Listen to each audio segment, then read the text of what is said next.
Hello friends, आप सभी को कहानियों के महाराजा चैनल में स्वागत है।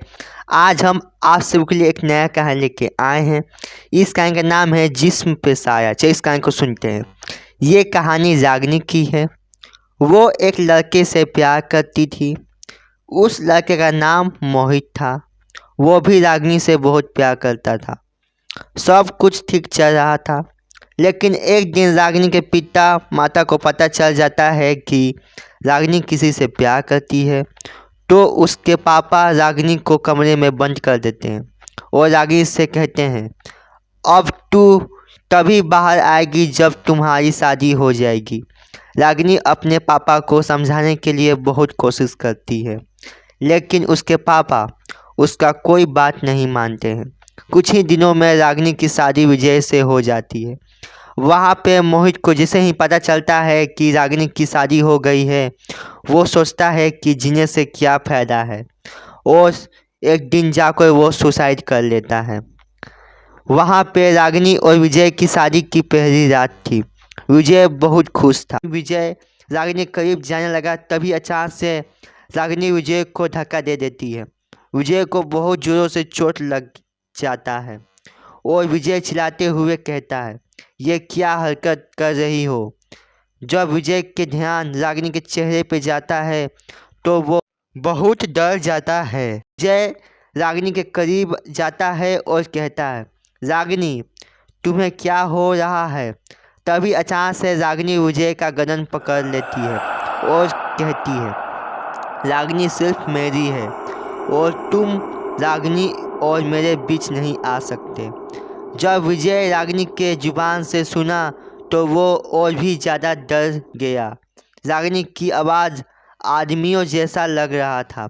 विजय कुछ कुछ कर पाता उससे पहले ही रागिनी विजय का टुकड़ा कर देती है। विजय वहीं पर मर जाता है। जब सुबह होता है तो विजय का परिवार रागिनी के आवाज़ सुनकर विजय के कमरे में आते हैं तो वो सुन पड़ जाते हैं। विजय का टुकड़ा टुकड़ा हो गया था। विजय घर वाले छाती पीट पीट कर रोने लगते हैं और पुलिस कंप्लेन करते हैं। पुलिस को कुछ समझ में नहीं आ रहा था कि विजय का ऐसा हालत किसने किया। पुलिस केस को बहुत जांच करती है, लेकिन उनको ये तो नहीं पता चला कि विजय का किसने हत्या किया। लेकिन पुलिस को सुराग मिला था कि रागिनी का बॉयफ्रेंड था और रागिनी विजय से शादी नहीं करना चाहती थी। उसके पिता ज़बरदस्ती शादी कराए थे। पुलिस तुरंत रागिनी के पिता को गिरफ्तार किए। विजय के माता पिता रागिनी को अपने घर से निकाल देते हैं। रागिनी अपनी माँ के घर आ जाती है। कुछ दिनों से रागिनी अजीब व्यवहार कर रही थी। किसी से बात ना करना, खाना पीना बंद कर देना, खाना पीना ना खाना। उस रागिनी के माँ को रागिनी का बहुत चिंता हो रहा था। एक दिन रागिनी के माँ पानी पीने के लिए रात के करीब 12 बजे जा रही थी। तभी सोचती है कि एक बार रागिनी को देख लेती हूँ कि वो कैसी है। जैसे ही रागिनी की माँ रागिनी को देखने के लिए रागिनी का कमरा खोलती है, रागिनी के माँ के पैरों तले ज़मीन खिसक जाता है। रागिनी उल्टे पैरों दीवार चल रही थी। जब सुबह होती है तो रागिनी की माँ पंडित जी को घर में बुलाते हैं। जब पंडित जी घर में आते हैं और रागिनी को देखते हैं तो वो समझ जाते हैं कि रागिनी पे किसी का साया है। पंडित जी रागिनी के माँ से बोलते हैं, तुम्हारी बेटी के जिस्म पे किसी का साया है और अपनी बेटी को बचाना चाहती हो तो आज ही हवन करना होगा, वो भी रात को।